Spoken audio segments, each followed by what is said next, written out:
We have talked with a number of U.S. veterans on this program about the challenges they see both on and off the battlefield, from issues about policy, unemployment, to mental health, drug addiction, and just readjusting to life back home. Well, tonight we hear from a former Marine about his new book, Redeployment. It takes us into the daily lives of soldiers as they deal with the horrors and bureaucracies of war and their struggles to return to some form of normalcy back in civilian life. Phil Klay, who served in Iraq and is originally from White Plains, he talked with our own senior political correspondent, Andrew Whitman, about his book. Take a listen. Phil, first of all, the stories that you tell in your book, Redeployment, this is a work of fiction, but I get the feeling that they're based largely on your experiences in the Marines in the Iraq War and also the experiences of people you served with and people who you've talked to. Well, yeah, I mean, they're fiction. You know, none of the characters are myself, but certainly I think I came back from Iraq with a lot of questions about what that experience had meant, what it had meant for the people that I'd met and talked to. When I was overseas, I interacted with a lot of different types of Marines, and I wanted to try and look at those experiences and see what it meant.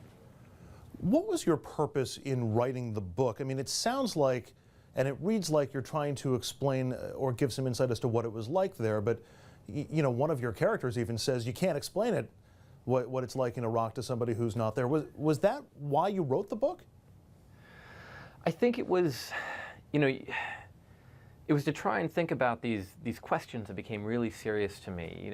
You know, questions about our involvement in the Iraq War, you know, how people experience this, how they thought about it afterwards, and then how, you know, civilian culture and military culture, how they come together, and how there's a disconnect between those as well.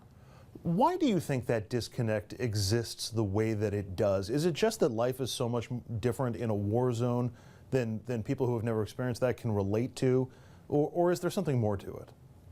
Well, you know, I think that people who haven't been in a war zone can relate to the experience. I mean, that's part of why I wrote the book.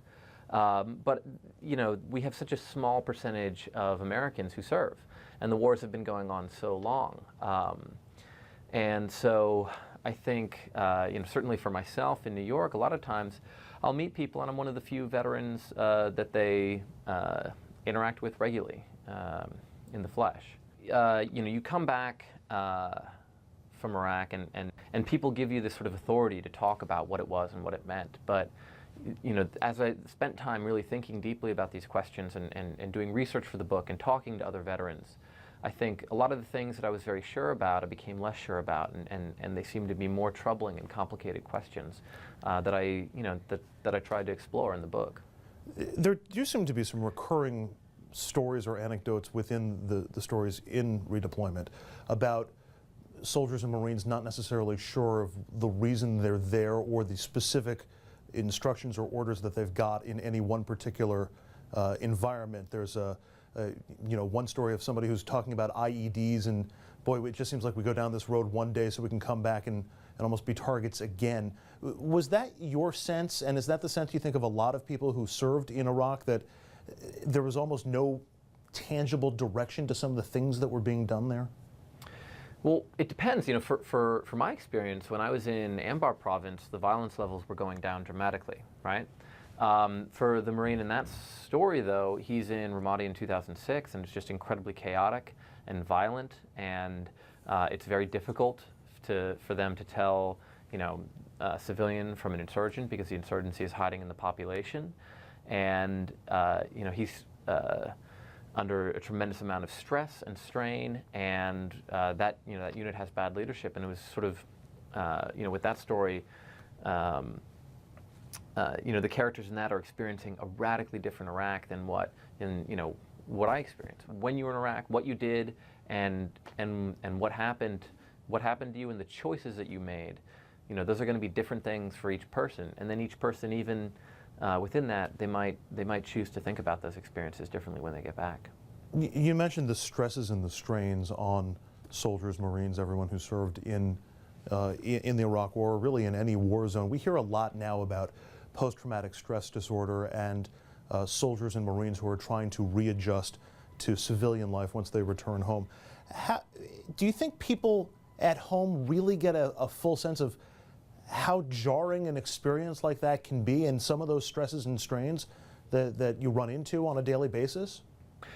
Well, that's part of, certainly that's something that I wanted to explore. In the first story in the book, you have a character who's in the Second Battle of Fallujah, where, sort of being hyper-aware is extremely important for him in order to survive, and also to look after the men in his unit, because, he's not just being hyper-aware so that he can protect himself, but, everybody is functioning as a team, and they all depend on each other. Except then he comes back and goes shopping with his wife, and those same reactions just are no longer helpful or useful in the civilian world. Finally, Phil, and I hate to wrap on one of those questions that you already told me everybody seems to come up and ask you, but given your experiences and what you've learned in researching the books, both in terms of the day-to-day life on the ground in Iraq, in the war zone, but also the overall mission and why we're there. If you had to do it all over again, do you think you'd sign up to go back to Iraq? Not today. It meant if you had to make the decision again. I mean, I'm proud of my service. I'm upset about a lot of the things that happened. I'm upset and troubled, and I continue to be troubled by what's happening in Iraq right now. But I'm not, I don't regret joining. And a lot of that sentiment, I think, comes through.